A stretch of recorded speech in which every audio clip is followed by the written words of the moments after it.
Vale, entonces podemos empezar, Valentina. Dale. Bienvenidos.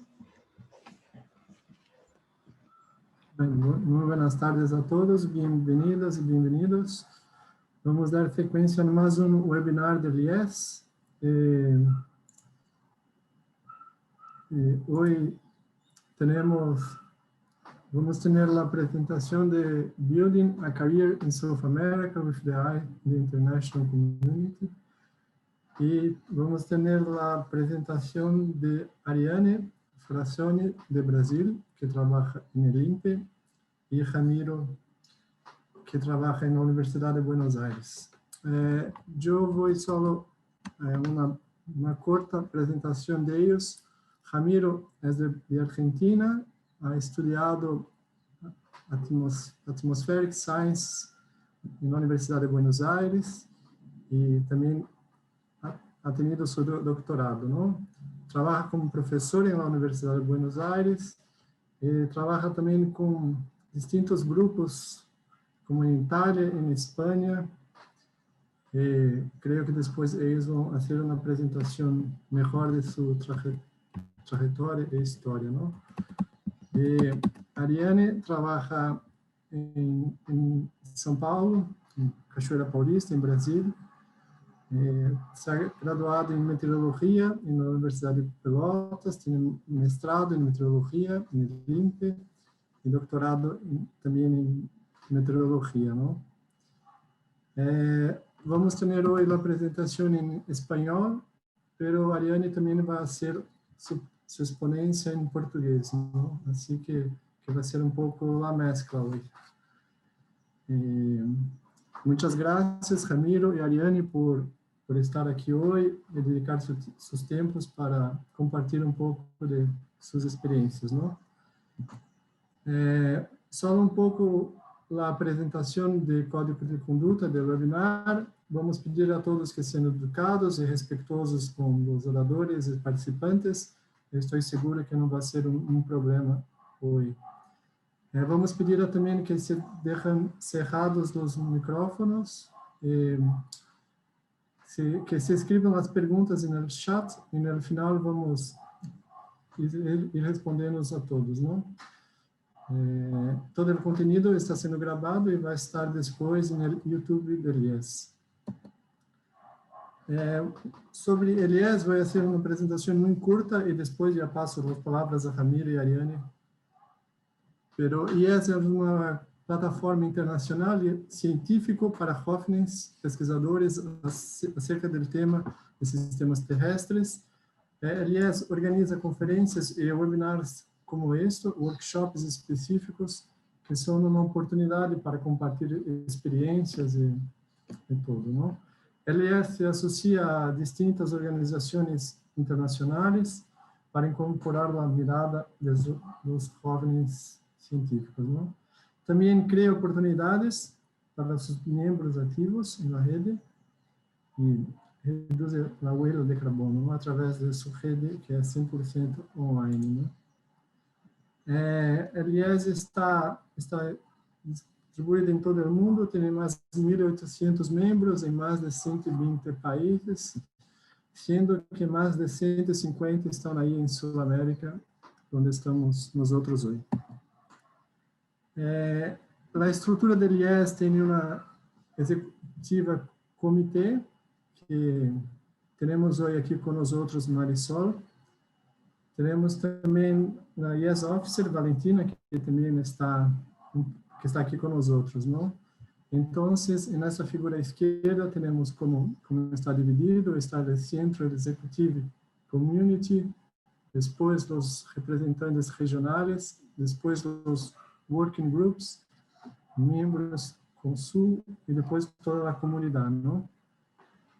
El IES está enfocado, pero no limitado, a estudiantes de doctorado y postdocs que no más que 10 años del último título, o si tiene una licencia de paternidad en este periodo, se puede sumar un año más por hijo, ¿no? Mira, los representantes regionales de Sudamérica, soy yo, Rodrigo, el Lincoln, que creo que está aquí com nós outros nos acompanhando, não? Aí também os representantes das outras regiões, não? Ele hace parte del IPCC, Early Career Group View, organiza webinars, hace parte de workshops como LGU de 2019, hace feedback com Entrop ESU Educational Material e outras iniciativas internacionais. Uma delas ha sido o workshop e Early Career Research Network Workshop durante o ano passado, com mais de 40 participantes, né? Também, como em IPCC Early Career Group View, também a comunidade de IES trabalha complementando a revisão do documento. Também o IES está organizando os webinários, como se podem ver na página web do IES, como esta primeira em azul, From Global Mean Sea Level to Land Atmospheric Interactions, e a outra de Viewing Climate Science Through All Lens. Pero também estamos organizando webinars direcionados ao câmbio climático na região sul-américa, não? O primeiro ha sido From Latin America to the World, doing a PhD, a postdoc in a foreign university, que hemos tenido a exponência de Stefani e Jorge, né? E hoje temos Amir e Ariane. Sobre ele se associou ao Transdisciplinarity Research Oriented Pedagogy for Improved Climate Studies and Understandings, para revisar e disseminar o material pedagógico do clima e desenvolvimento por uma equipe interdisciplinar e internacional. Ele trabalha com jovens internacionais que estão representados em iniciativas internacionais, graças ao seu esforço. Aqui, na primeira imagem, a FATEN, selecionada para integrar o Research Board da OMM. Também Carla Guiliza, para o painel de Global Atmospheric Systems Studies, e também Penélope. Como se pode envolver-se mais com o IES? Qualquer jovem estudante investigador de disciplinas relacionadas ao sistema terrestre pode se juntar ao IES. Para colaborar de maneira ativa, se pode poner em contato com os distintos grupos. Qualquer membro pode se nominar-se para representante regional do IES quando chamado às eleições. Eu he hecho isso, né, por exemplo. Se são invitados a uma conferência e querem difundir as atividades do IES, podem poner-se em contato que nós outros os ajudamos. Só para encerrar aqui, we believe that we can shape truly the international and sustainable research networking that will complement and integrate ongoing activities in the short term and will benefit international research community in the long term by training and creating opportunities for future leaders. Estes são os contatos do IES por a rede Facebook, pela página web ou por e-mail. Se querem poner-se em contato, com muito gosto vamos contestar a vocês, né? Com isso, vamos começar a apresentação, a charla de hoje. Vamos começar, por favor, creio que melhor com Ramiro, não? E depois passamos a palavra para Ariane. ¿Ahí se me escucha bien? Sí, muy bien. Ok. Bueno, primero, gracias por la invitación. Mi nombre es Ramiro Saurral, como comentaba hace un rato Rodrigo. Yo en particular, bueno, no preparé ninguna presentación porque me parecía algo más de comentar y hacer un poco de ida y vuelta de ideas, si es que les parece. Digamos, dentro de la temática de esta charla me pareció interesante quizá, no sé, a la gran mayoría de las personas que veo como participantes los conozco, trabajo, digamos, muy cerca de varios de ellos, Juan de Sol, de Leandro, Carla, bueno, con Juan también tengo mucha colaboración.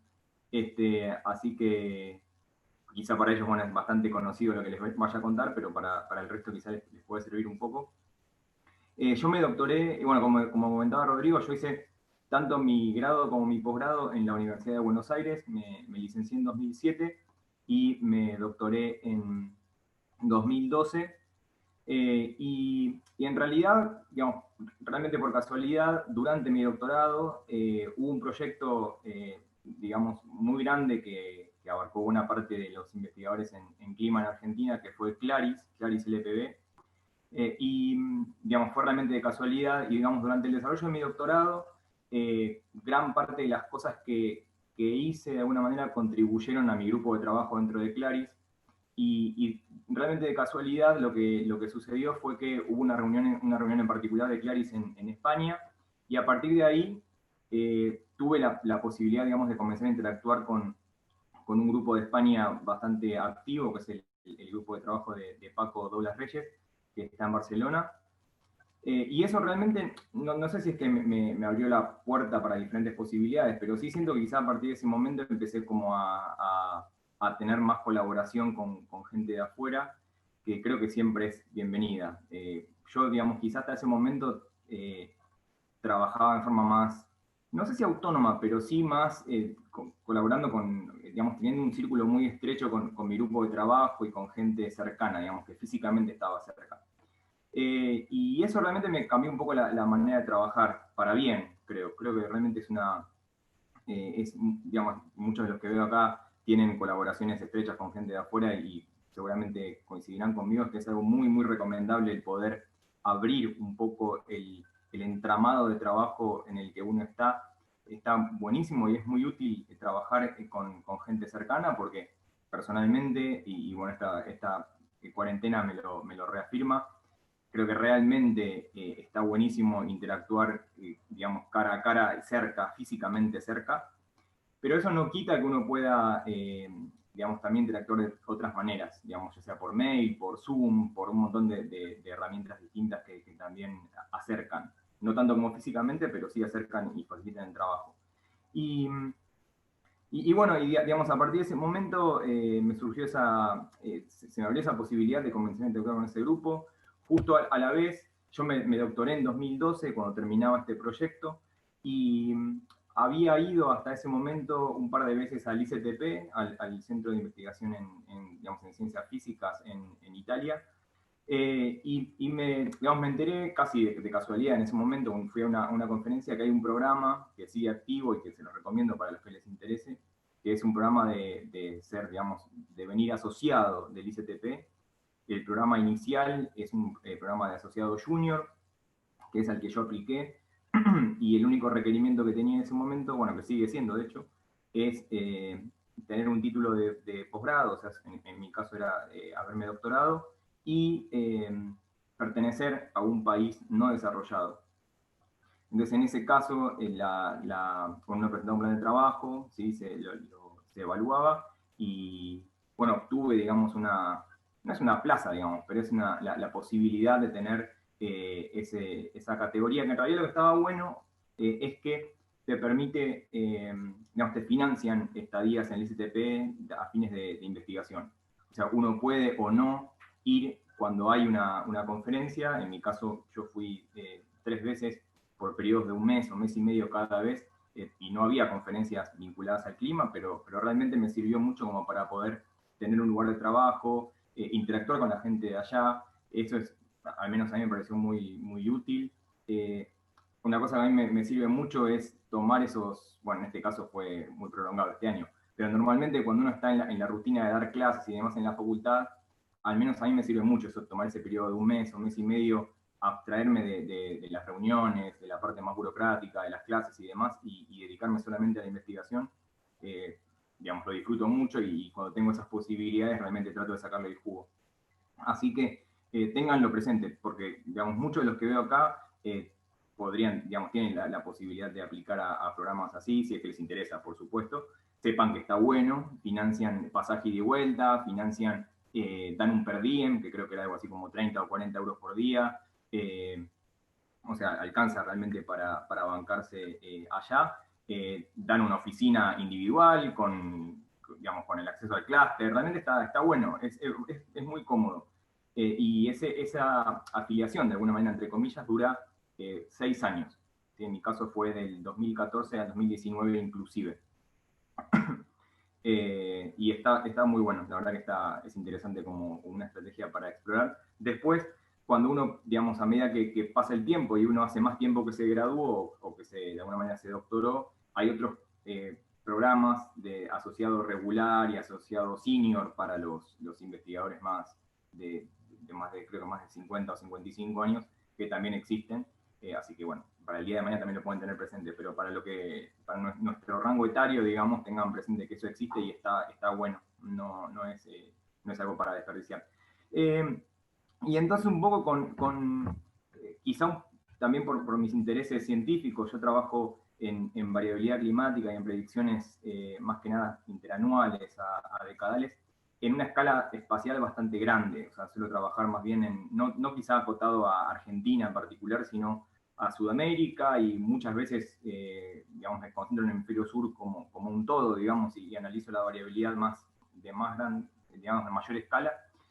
Y eso también me parece que está bueno, creo que es beneficioso para dos cosas. Por un lado, porque te abre el abanico digamos, de gente con la que uno puede interactuar.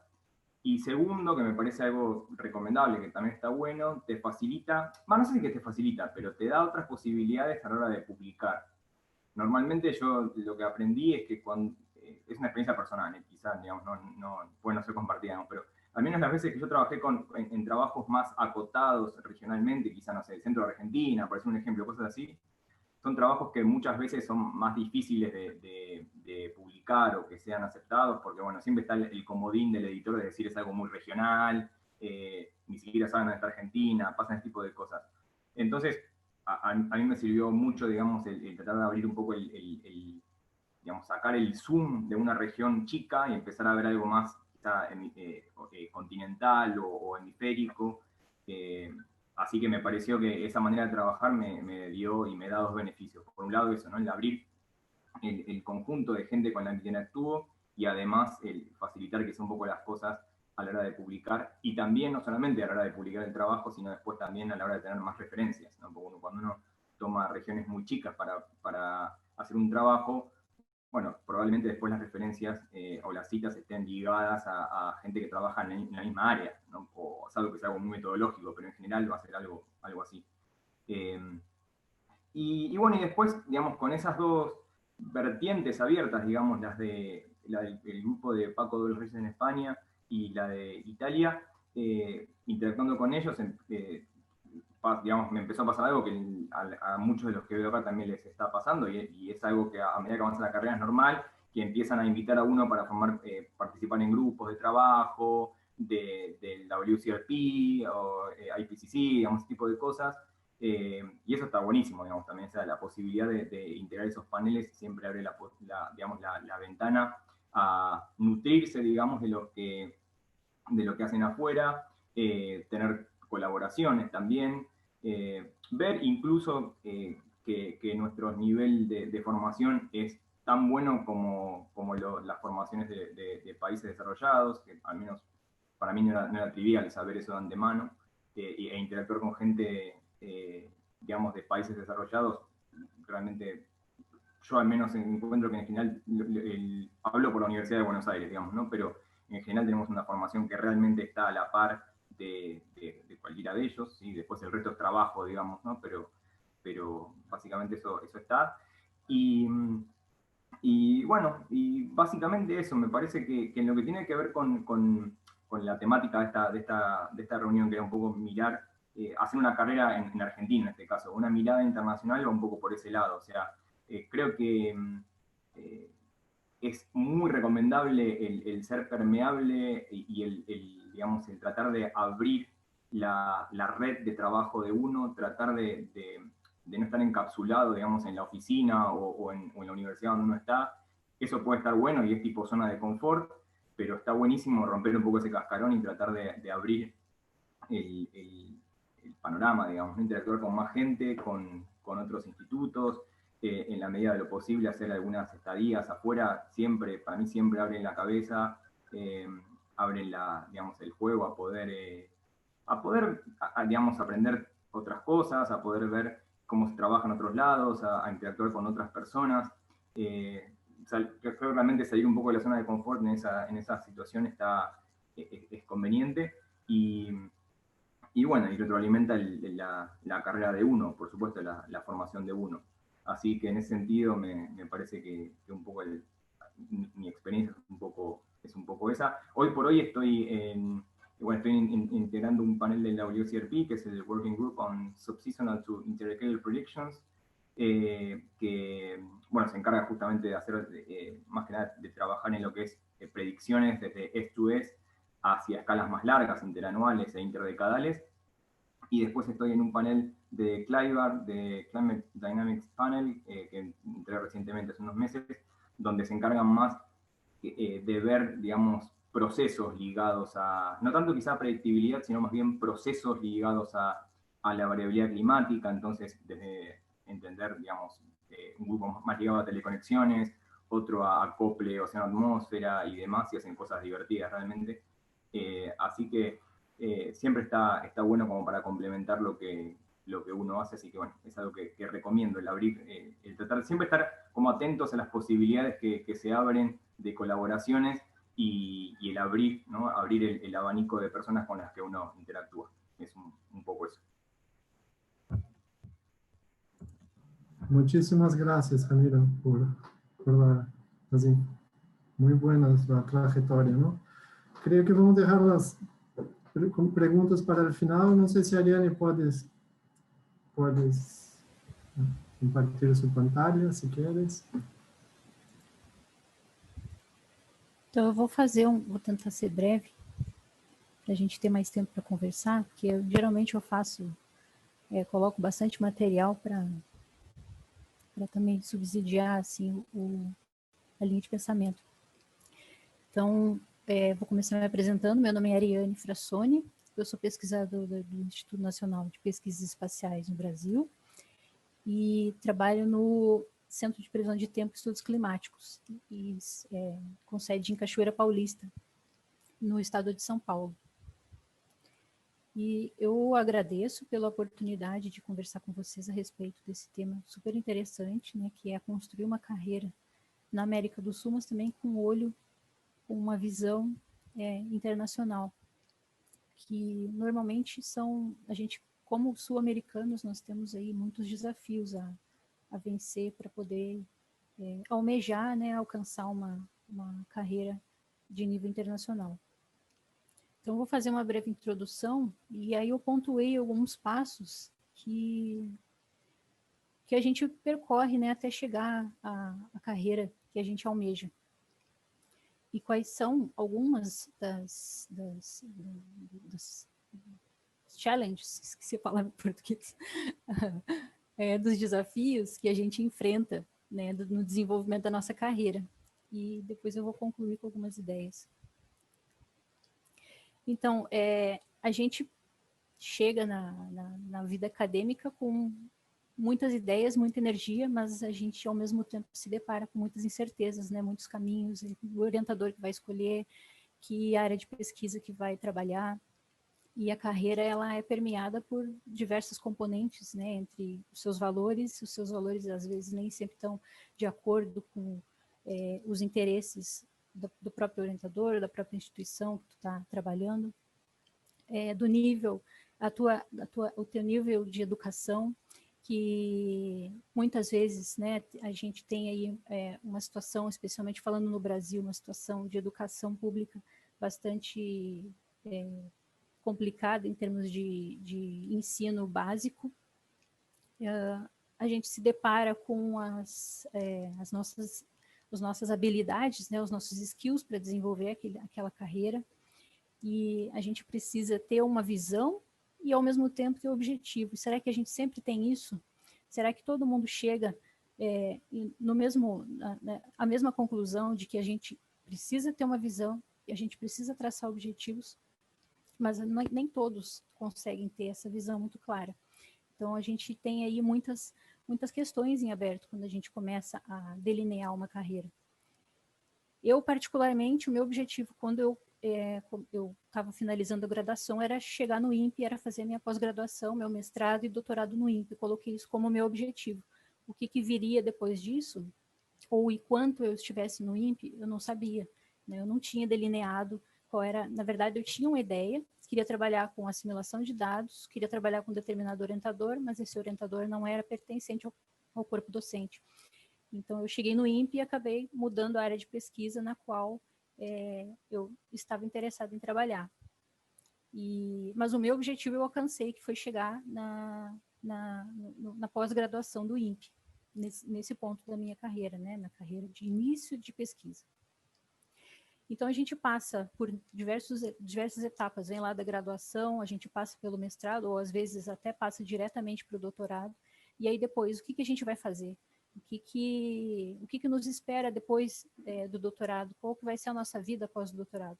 E a gente, muitas vezes, não tem a visão de que o desenvolvimento da nossa carreira não começa só durante o doutorado ou depois do doutorado, como muitas vezes as pessoas pensam, mas a gente tem que pensar numa construção contínua do nosso desenvolvimento profissional, pessoal, e almejando, então, conseguir uma posição que te dê estabilidade, que te dê conforto, segurança, mas também que te dê realização.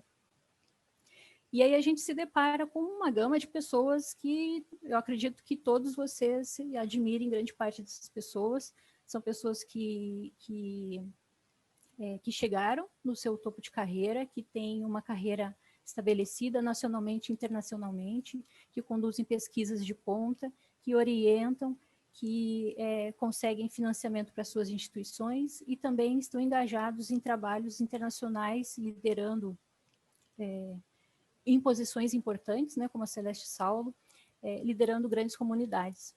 E a gente se pergunta, será que a gente vai conseguir chegar nesse nível de carreira? E até que ponto essas pessoas elas podem nos estimular? Né? Qual a importância, né, do mentor, do orientador para o desenvolvimento da nossa carreira? Né? E eu quero ressaltar aqui que eu acho que é uma questão muito importante, a escolha do mentor que vai te conduzir e vai te orientar, vai te mostrar os passos para que tu possa se desenvolver profissionalmente.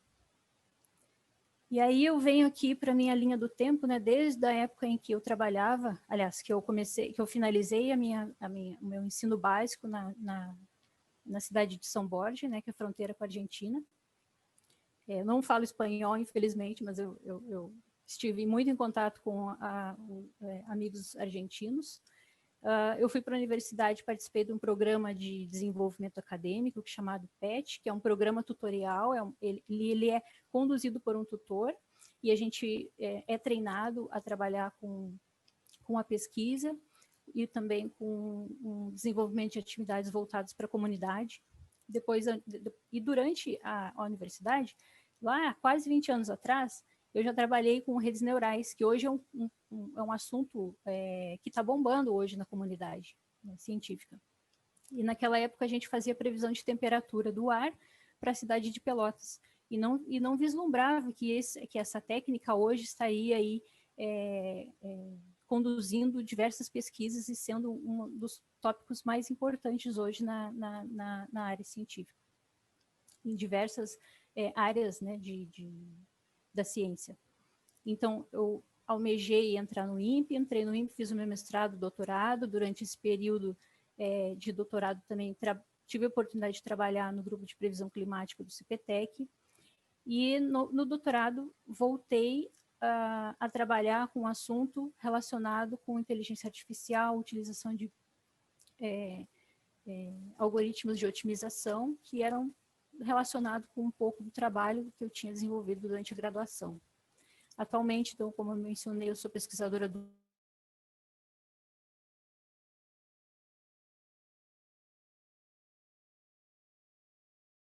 desenvolvimento da minha carreira.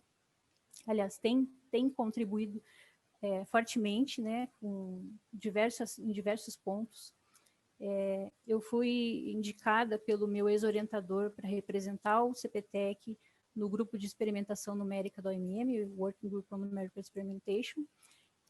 Eu comecei efetivamente como membro em 2017, e dentro do IGNI eu sou a representante, juntamente com um colega do Canadá, no High Weather Steering Group, que é um programa, é um projeto do WWRP. Então, dentro do escopo do meu doutorado, eu trabalhei com melhorias na parametrização convectiva do modelo regional Brahms, que é um modelo que veio dos Estados Unidos, importado, mas foi fortemente modificado na América do Sul, especialmente pela equipe do modelo Brahms sediada no CPTEC e também a equipe do modelo Brahms, que nasceu dentro do domínio da Universidade de São Paulo, da USP. Esse modelo, ele hoje é totalmente diferente, as suas funcionalidades são totalmente diferentes daquele original, o RAMS, que nasceu nos Estados Unidos, e é uma das grandes conquistas sul-americanas, né, o desenvolvimento desse modelo. E é uma comprovação de que os sul-americanos, eles são muito capazes de desenvolver modelo também competitivo e que pode ser utilizado em diversas regiões do globo, assim como é o modelo Brahms, utilizado em outras regiões do globo. Como o Ramiro mencionou, né, nós temos a capacidade de desenvolver pesquisa de ponta aqui, mesmo sendo país, estando num continente menos desenvolvido que os colegas europeus ou americanos, japoneses e hoje China. Então, eu trabalhei especificamente no desenvolvimento da parametrização convectiva do modelo Brahms, nos seus diversas funcionalidades, aplicando especialmente para impacto de melhoria da previsão de chuva no modelo, né, sobre a América do Sul. A chuva é uma das principais fontes de problemas sociais e econômicos na América do Sul, especialmente na situação nossa atual, com mudanças climáticas e eventos extremos ocorrendo cada vez com mais frequência. E o método que eu utilizei foi um método de otimização, essa sugestão, essa ideia veio de uma colaboração com o Laboratório de Computação e Matemática Aplicada do INPE, o LAC, colaboração com o Dr. Haroldo de Campos Velho, que já há muito tempo trabalha com inteligência artificial e algoritmos de otimização, problemas inversos, entre outros, e durante esse trabalho, durante o meu doutorado, a gente publicou 2 artigos mostrando como que a utilização desse algoritmo poderia melhorar a previsão de precipitação sobre a América do Sul. Com todas essas coisas que eu falei, né, quais são as etapas que a gente passa para poder desenvolver, para poder ir desenvolvendo a nossa carreira ao longo do tempo, a gente se depara com diversos problemas, né, para a gente principalmente almejar uma carreira fora da América do Sul. Acho que para o brasileiro a gente, inclusive, tem o problema de não conseguir conversar, ou a maioria de nós não tem o domínio do espanhol. Então, os países sul-americanos têm uma proximidade a partir da língua espanhola, e o Brasil já fica defasado em relação ao espanhol e também ao inglês. Então, as habilidades na língua inglesa e as habilidades na língua espanhola são questões que precisam ser melhoradas para que a gente possa almejar a colaboração externa. Outras questões como financiamento de projetos, de bolsas, recursos financeiros em geral para o apoio da pesquisa, são questões que, depois do doutorado, a gente acaba se deparando com grandes dificuldades, especialmente no momento atual, com essa crise intensificada pela pandemia. A gente se depara com questões que os nossos valores, a gente precisa aplicar os nossos conhecimentos para melhorar os serviços para a população, os serviços de tempo e clima, as informações que a gente trabalha ao longo da nossa carreira, elas podem ser diretamente aplicadas em produtos operacionais, como que isso é visto na comunidade internacional e como que a gente pode se engajar nesse tipo de iniciativa para melhorar essas questões no âmbito nacional e internacional. E o fundamental, que é a colaboração, redes de colaboração, como a gente estabelece, quais são as possibilidades de estabelecer contatos e trabalhar com pessoas fora da nossa zona de conforto. Então, só rapidamente, só para pincelar a respeito da questão do idioma, né, essa pesquisa aqui que eu mostro, que é da Education First, que é uma empresa privada com sede na Suíça, e é um teste de inglês que qualquer pessoa pode fazer, vai lá na página do Education First e faz o seu teste de inglês. Não é cobrado nada, é gratuito. Então, o acesso às pessoas que não podem pagar, por exemplo, a um teste do TOEFL ou do IELTS. Então, essa é uma ferramenta que possibilita a análise do seu nível de inglês. E se a gente fizer um comparativo entre os países latino-americanos, a gente pode verificar que diversos países, e eu destaco, né, por ser brasileira, o Brasil, que é uma das grandes economias mundiais, tem um nível de inglês muito baixo, muito mais baixo do que a Argentina, se a gente for comparar, né? A gente tem aqui um índice, que é o índice de proeficiência da América Latina, que indica que a Argentina está em 22º lugar, enquanto que o Brasil está em 59º. Então, é uma disparidade muito grande, se a gente for comparar a Argentina, que está no topo dos países latino-americanos, e o Brasil, que está no nível de inglês considerado baixo. Então, a gente se depara com esses problemas. E a gente nem sempre tem os recursos financeiros para poder melhorar o inglês. E aí, depois eu vou falar, né, quais são as possibilidades que a gente tem, como se a gente tiver dificuldade no idioma, como que a gente pode melhorar a nossa proficiência no inglês. E a gente também, como eu mencionei, a gente se depara com problemas de recursos financeiros. E no Brasil, a gente vem sofrendo com o corte forte de recursos que eram aplicados para desenvolvimento de projetos, né? Aqui é um gráfico que foi publicado na revista FAPESP, a FAPESP é uma das agências de fomento do Brasil, sediada no estado de São Paulo, e fomenta a pesquisa no estado de São Paulo, e seus recursos são garantidos por lei. Enquanto que outras agências de fomento, como o Conselho Nacional de Desenvolvimento Científico e Tecnológico, a Coordenação de Aperfeiçoamento Pessoal, como a CAPES, entre outros, estão dentro do Ministério da Ciência e Tecnologia, que, ao longo desses últimos anos, sofreu um corte muito, muito forte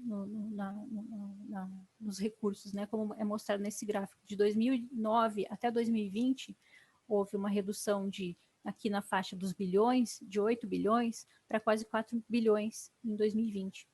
Então, a falta de recurso financeiro também limita o desenvolvimento da carreira de pesquisa, porque a gente tem menos bolsas, a gente tem menos recursos para os jovens pesquisadores poderem desenvolver seus projetos, e aí isso acaba limitando o desenvolvimento científico no país.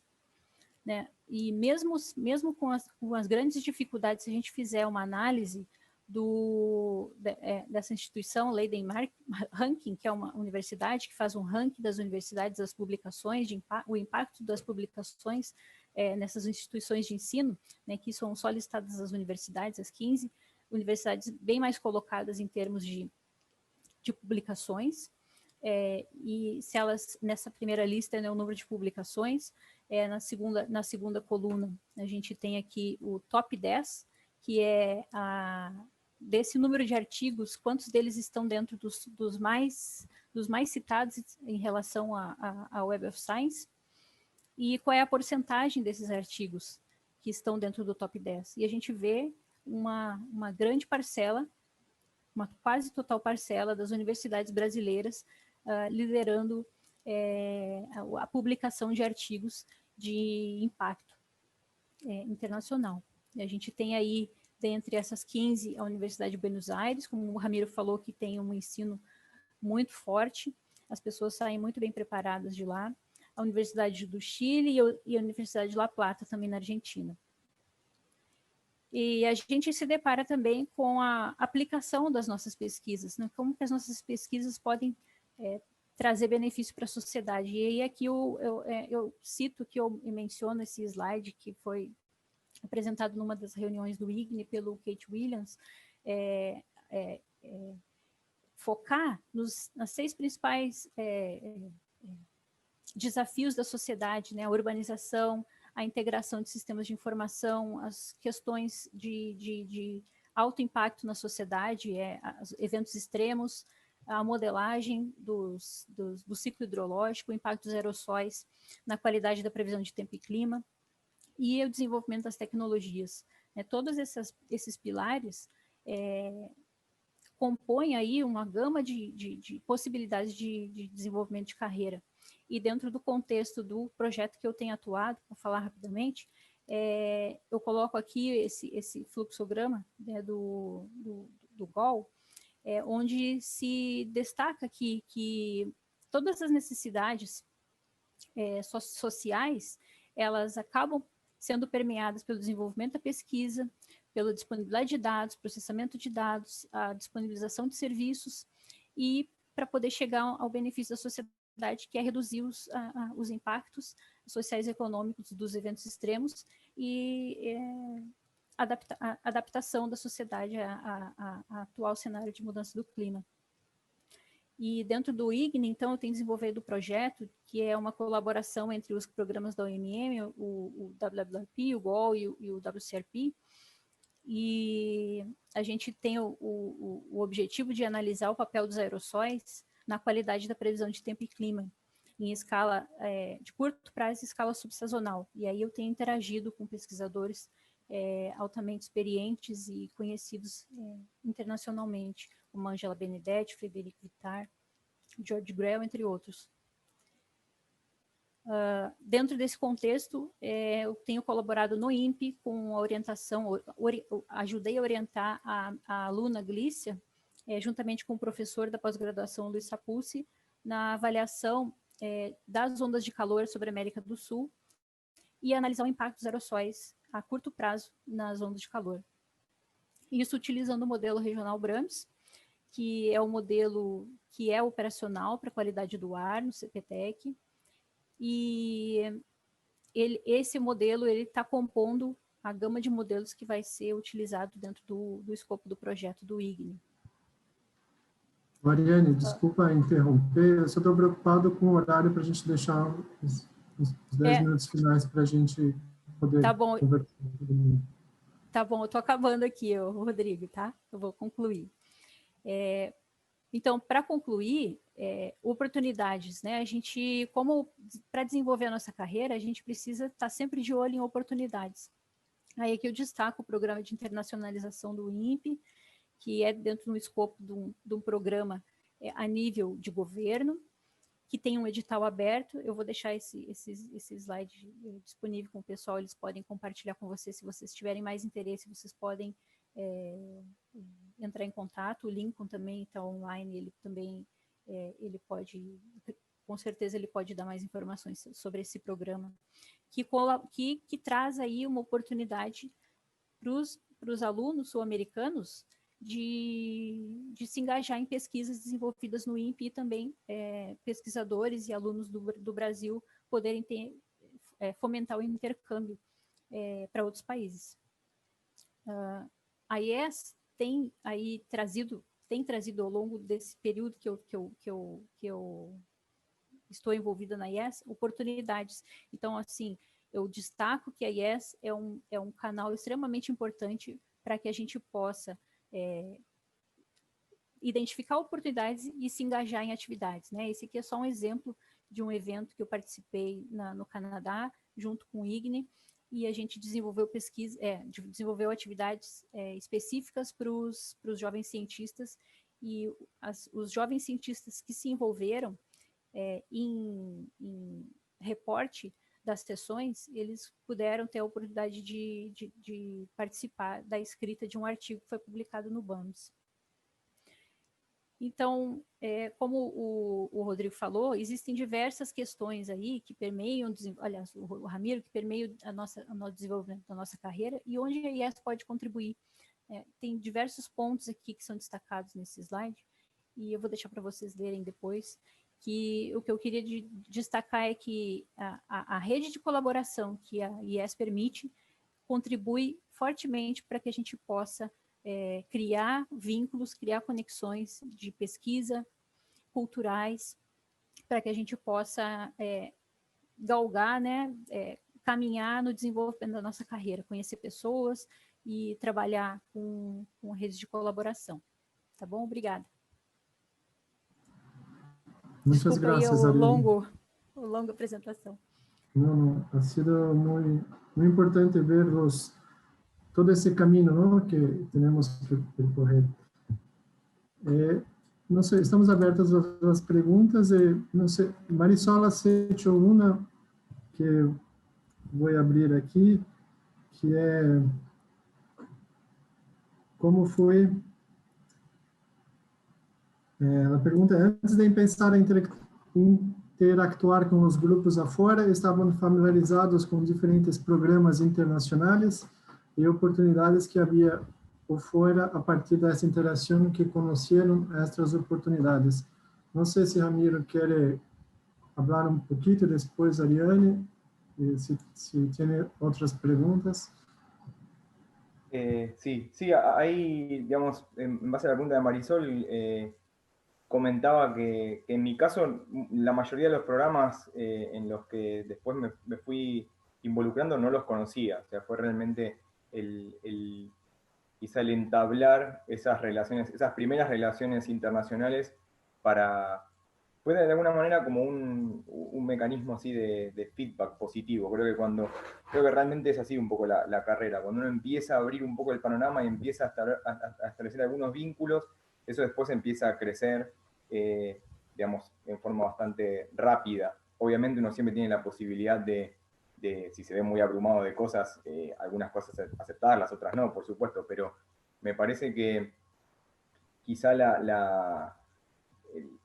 quizá el desafío, digamos, o lo más difícil es como comenzar a abrir un poco el círculo de relaciones. Y una vez que uno ya empieza a formar parte de algunas organizaciones o de algunos grupos de trabajo y demás, uno va conociendo más y digamos, se va relacionando con más gente y eso va increyendo.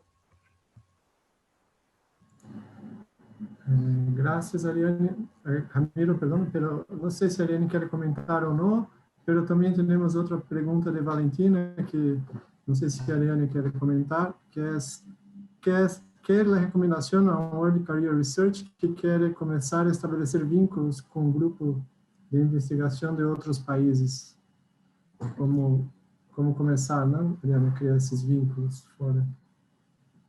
Então, bom, eu sou suspeita para falar, mas acho que a IES é um canal extremamente importante para começar a criar esses vínculos, a conhecer pessoas, alunos de outras instituições do exterior, e isso vai acabar colaborando para a criação de vínculo com outras pessoas mais experientes, outros grupos de pesquisa.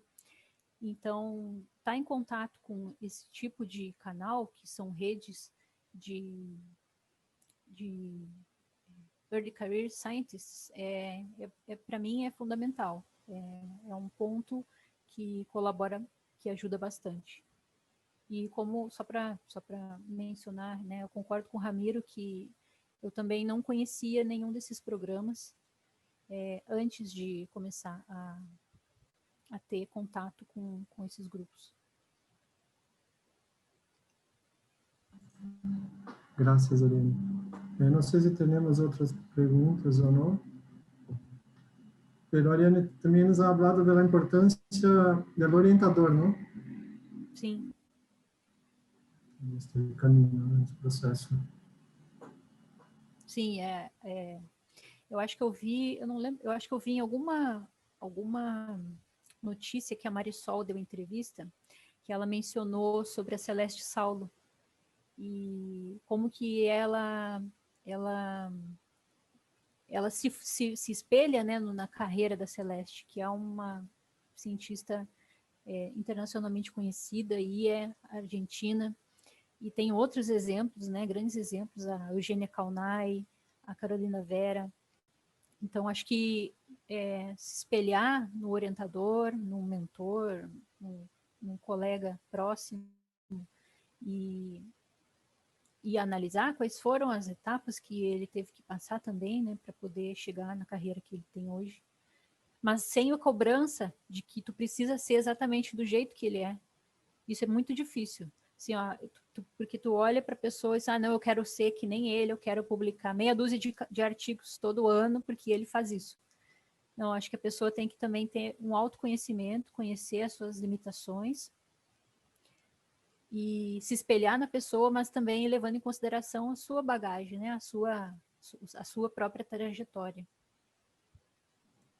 Sim, verdade. Recordar que cada um tem um caminho, não, na história, cada um tem seus retos também para compartilhar. Há uma outra pergunta de Marisol, que é a pergunta é que quando estão em os diferentes países, sentem que as investigações que se fazem na região que estão rechaçadas respeito de lo que se hacen em outros países, ou sentem que sua contribuição é bem valorada?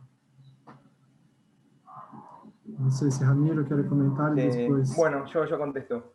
Yo creo que nuestra contribución es bien valorada. Creo que, como comentaba hace un rato yo y después Arián también, digamos, comentó lo mismo, creo que tenemos una muy buena formación, así que realmente creo que a nivel científico podemos interactuar de igual a igual con gente de esos paneles de otros países, realmente. Creo que un poco...